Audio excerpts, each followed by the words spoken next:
काफी दिन के बाद अवसर मिलता है, लेकिन यूं तो सत्संगियों को समय मिलता है, काफी खुशी होती है, संदेश आते हैं कि जी बड़ा आनंद आता है। हर रविवार को छुट्टी के दिन लगभग सत्संग मिलते हैं। जो पीछे की कोई कमी थी वो भी पूरी हो जाती है, और बहुत अच्छा है कि हमें चाहे घर बैठे हों चाहे सत्संग में हों, हमें सत्संग का पूरा लाभ मिलता है। खुशी की बात है, सत्संग बड़ी ऊंची चीज है। उसी सत्संग के अमृतपान आप करते हुए ये महसूस नहीं करते कि गर्मी है या नहीं है। आपको कोई तकलीफ नहीं है। देखता हूं इतनी गर्मी होते हुए भी आप भी कितने शांतिपूर्ण ढंग से बैठे हुए इस इंतजार में हो कि सत्संग शुरू हो। और हम कब से बैठे हो, आप तो पहले से ही, और इसी इंतजार में हो।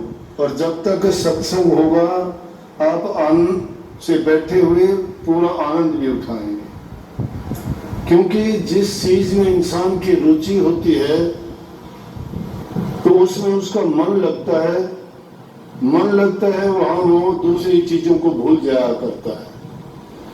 तो जब आपका मन सत्संग में लगा, इसीलिए बार बार इस मन को कोसते रहते हैं। अब सत्संग शुरू करने से पहले ओम प्रकाश ने दुआ कहा कि मन जाइए बारंबार गुरु के दरबार में, मन जाइए बारंबार, भोली सी वस्तु लखाए दें सतगुरु है दाता। भोली सी वस्तु सब जानते हैं क्या है। ये जीव जब से जिसके गीत गाया गया, उससे पहले गीत गाया था ना, लुटा लुटा शहर भटियारी। उस भटियारी माया को ही कहते हैं। और ये सारा उस माया का रचा हुआ परपंच और खेल है। इस परपंच में ये जीव इतना भूला हुआ, हताश, निराश और दुखी है कि इसको पता ही नहीं है कि मुझे करना क्या चाहिए था, कहां से आया मैं, कहां आके फंस गया। कहीं भी इसको चैन नहीं, शांति नहीं। उसकी खोज में लगा हुआ है। कभी धन में खुशी ढूंढता है, कभी संतान में ढूंढता है, कभी और चीजों में तलाश करता है। लेकिन मन एक जगह से दूसरी जगह, एक चीज से दूसरी जगह किसी न किसी तरह इसको भरमाए रखता है, क्योंकि खेल माया का है। और उस माया ने किस तरह से लूटा है, लूटने का मतलब यह है कि वो तीन लोक में उसका पसारा है, उसका आधिपत्य है, उसका कानून चलता है। वो जैसा चाहती है वैसे ही जीव को घुमा देती है। परंतु जो अगली बात कही, मैं सबको मिला के कहता हूं, एक वाणी नहीं, एक अगली इन्होंने एक वाणी जो कही, और उसने कहा कि तुम्हारे बिना नाथ जी, गुरु जी, प्रभु जी, हमारी बिगड़ी को कौन संभाले। बिगड़ी कैसे बिगड़ी, ये माया का बिगाड़ा हुआ खेल है। और उसको सिर्फ सतगुरु ही संभाल सकता है, और किसी की बस की बात नहीं है। इस माया के बारे में कितनी बार कहा गया है कि माया ऐसी ठगनी है जिसको संतों ने तो प्रत्यक्ष देख के आमने सामने खड़ी करके, कबीर साहब जैसे संतों ने उनको खुली चैलेंज करके कहा। जब कभी इस माया ने अपना दाव पर पंच डालने की कोशिश करी संतों पे, तो संतों ने तो इसको यूं समझो कि कुचल दिया, एकदम इसको हरा दिया, तब जाके ये काबू में आती है। इसीलिए कही है कि उन संतों के पास में जाओगे ना, वो उस ठगनी को ठगने वाले हैं। उस ठगनी को सिर्फ संतों ने ठगा है, नहीं ठगनी ने तो सबको चाहे वो ब्रह्मा जी थे चाहे विष्णु भगवान थे। ब्रह्मा जी को ठगा, विष्णु भगवान को ठगा, दूसरे इन्होंने कहा ब्रह्मचारियों को ठगा, तपधारियों को, योगियों को, तपियों को, जिन्होंने भी ये दिखाने का प्रयास किया कि हाँ हम बहुत कुछ है, उनको भी इस ठगनी ने, इस भटियारी ने, इस माया ने नीचा दिखाया, ठग लिया। लेकिन संत इसके काबू में नहीं आए। वो ठगने से अलग रहे, बल्कि उन्होंने इसे ठगनी को ठगा। कबीर साहब ने तो इस माया के बारे में बोलते कहा, कबीर साहब कहते हैं माया तो ठगनी वही ठगत फिरे सब देश, जिस ठग ने ठगनी ठगी उस ठग को आदेश। इसने सारा देश ठग लिया, लेकिन उस ठग को आदेश करो जिसने इस माया को ठग लिया। कबीर साहब की वाणी में देखोगे कमाल की बात कहते हैं। कहीं क्या कहा कि अपने अपने चोर को सबको डारे मार। चोर को, चोर किसी की चीज चुराता है, उसको कष्ट देता है, उसके संग्रह की हुई चीजों को, मेहनत का उसका माल जो हट लेता है वो चोर है। कबीर साहब कहते अपने अपने चोर को सबको डारे मार, मेरा चोर मुझे मिले तो सब कुछ देऊं वार। कि मेरा चोर दुनिया की चीजों को चोरने वाला चोर नहीं है, वो तो टुच्चापन है, भिखारीपन है। किसी की चीज लेके कोई खुश हो गया, मिट्टी है। कोई किसी के पैसे लेके इनकार कर दिया, कोई किसी ने उधार लेके इनकार कर दिया, कोई किसी की वस्तु लेके इनकार कर दिया, वो क्या है? वो चोरी नहीं है, कुछ भी नहीं है।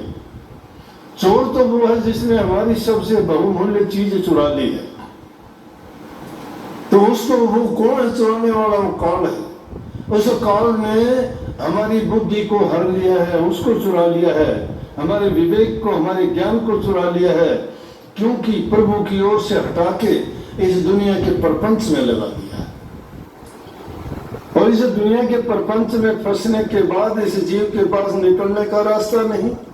कबीर साहब ने माया को कहा कि माया एक तरह की नहीं, दो प्रकार की माया है। ये माया दो प्रकार की है।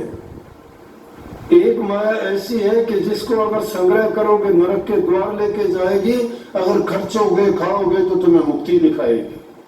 लेकिन खर्चने खाने में और उसको बांटने में बड़ा अंतर है। खर्चना खाना ये नहीं कि ऐसो आराम करो, कोई शराब कबाब मांस मिट्टी अंडे खाए और दूसरे विषय विकारों में बर्बादी की, वो कोई खाना पीना नहीं है। वो तो और भी ज्यादा बर्बादी का कारण है। खाने पीने का मतलब है एक खिलावे साध को, एक मिलावे छार। जो साध संगत को खिलाया जाता है, भक्तों को खिलाया जाता है, उनके जो काम में चीज आती है वो तो है कि उनको मुक्ति का द्वार देगी। लेकिन जो और चीजों में उसको लगाया जाता है, खर्चा जाता है, वो नरक के द्वार की ओर लेके जाती है। इसीलिए उस ठगनी के बारे में कहा कि इसने सब दुनिया को ठग लिया, और ऐसा ठगा कि सब भूल भ्रम में, सब भ्रम में है। अरे कोई किसी का इतबार नहीं करता, नाम दे लेते थे कि हाँ वो सतयुग था, उसमें धर्म का पालन था, वो द्वापर था, उसमें फिर भी धर्म था, फिर कहते हैं त्रेता था, उसमें ये फिर भी ठीक थे, कुछ ना कुछ लोग धर्म का पालन करते थे। लेकिन अब तो कलयुग है, वाकई में कलयुग तो है।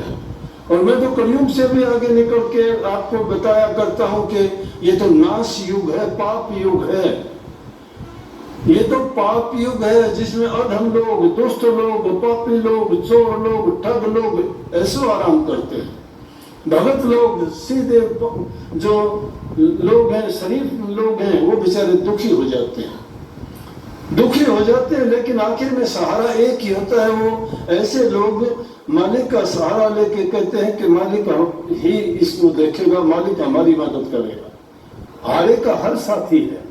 जब इंसान हार जाता है, जब प्रभु को याद करता है, लेकिन ये इंसान सोचता नहीं है कि मैं जो करता हूँ ये कोई धर्म का मारे गए, क्या ये सच्चाई का मारे गए, जो ये पाप कर्म करता हूँ क्या मैं इससे बच जाऊंगा, जो ये मेरा कर्म फल बनाता हूँ।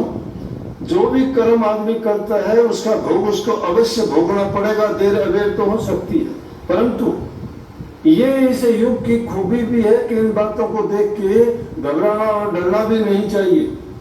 जैसे एक लड़का था किसी गांव में, उसकी शादी होगी। शादी करने के बाद उसकी माँ कुछ बूढ़ी हुई तो कहने लगी कि बेटा बहू को ले आओ, मेरे से काम नहीं होता है। लड़का बहू को लेने के लिए गया। कच्चे रास्ते थे, पुराना जमाना था, आजकल जैसा नहीं था। जब वो रास्ते से चला जा रहा था तो उसने देखा कि एक जगह जंगल में आग लगी हुई है, और जहां आग लगी हुई है उसमें उसको एक सांप का मुंह दिखाई देता है। वो सांप अपना मुंह निकालता है, फिर अंदर कर लेता है। उसने एक बार देखा, शक हुआ कि आग में सांप कहां से हो सकता है, लेकिन वो सांप जब बाहर निकलता अग्नि को देख के फिर अंदर चला जाता। अग्नि की तपन के कारण जमीन भी गर्म थी और उस बिल से वो निकलना चाहता था। कोई भी जीव होता है जब उसको तकलीफ होती है, चाहे वो उसको कितना भी योनि उसकी बुरी हो, गंदी हो, कितना भी उसको दुख कष्ट हो, लेकिन उसी योनि में वो सुखी रहता है। कितने कितने गंदी योनियां हैं, जीव उसमें सुखी है। वो क्यों है कि जब ये जीवों को काल पुरुष इस दुनिया में लेके आया तो उसने वरदान मांग लिया था कि जो भी रूहें मुझे दी गई हैं उन रूहों को जिस योनि में भेजा जाए उसी योनि में खुश रहे। सत्य पुरुष ने उसको वरदान दिया कि जाओ खुश रहे। दूसरा कि उनको अपने पिछले जन्म याद ना रहे, बोला कि ये भी तुझे वरदान दे दिया।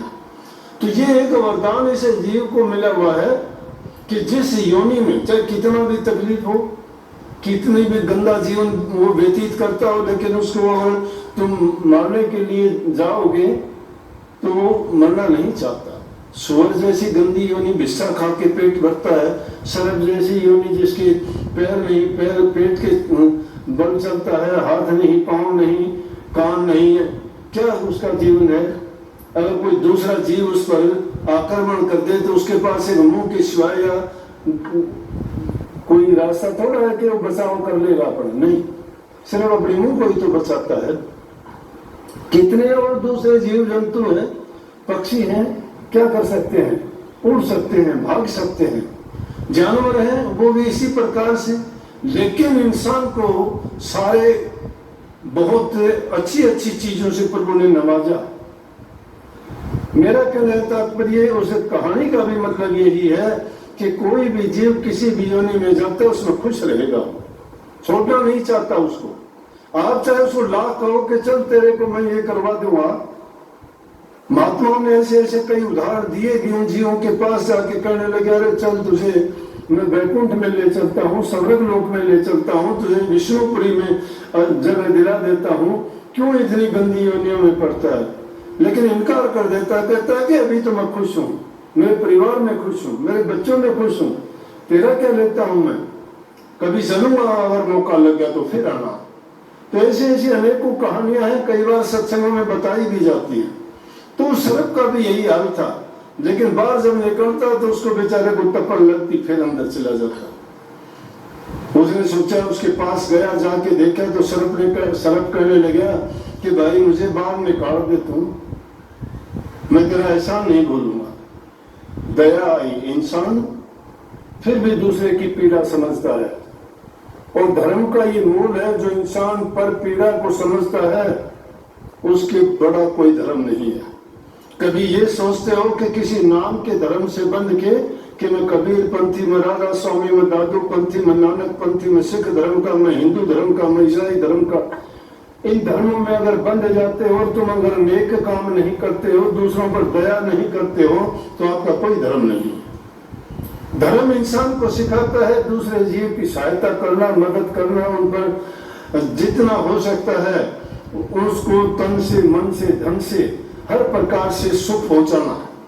क्योंकि जिसके दिल में दया है वही धर्म है, जहां दया नहीं वहां धर्म नहीं है। तो दया आई, उसको इंसान था, उसके दिल में दुष्ट लोगों के भी दया आती है कभी ना कभी। चाहे रोजाना जो खोटे कर्म करते हैं उनका भी कभी ना कभी अंतःकरण में, उनकी बुद्धि में वो बात आती है तो उनकी वो दया जागती है, कभी ना कभी सोचता है वो। वो भी सब पाप कर्म छोड़ के सही रास्ते पे चल पड़ता है। महापुरुषों का संग और सत्संग और उनकी वाणी को सुन के बड़े बड़े पापी और दुष्ट भी नेक रास्ते पे चले, क्योंकि उनका विवेक जागा। उनको पता लगा कि धर्म का रास्ता क्या है, सच्चाई का रास्ता क्या है, और सच के करने से तुम्हें क्या मिलेगा। लेकिन जो लोग पर पीड़ा को नहीं समझते वो तो अधम हैं, वो नीच से नीच आदमी हैं, उनमें नीचता भरी हुई है। जो दूसरे का दुख दर्द नहीं समझते वो दूसरों को पीड़ा देते हैं, जबान से पीड़ा देते हैं, शरीर से देते हैं और मन से भी देते हैं। इसी प्रकार किसी के बारे में ना बुरा बोलो, ना किसी की निंदा करो, ना उनको कटु शब्द कहो, बहुत बुरी चीज है। अगर किसी का भला नहीं कर सकते तो बुरा भी ना किया करो, ये धर्म है।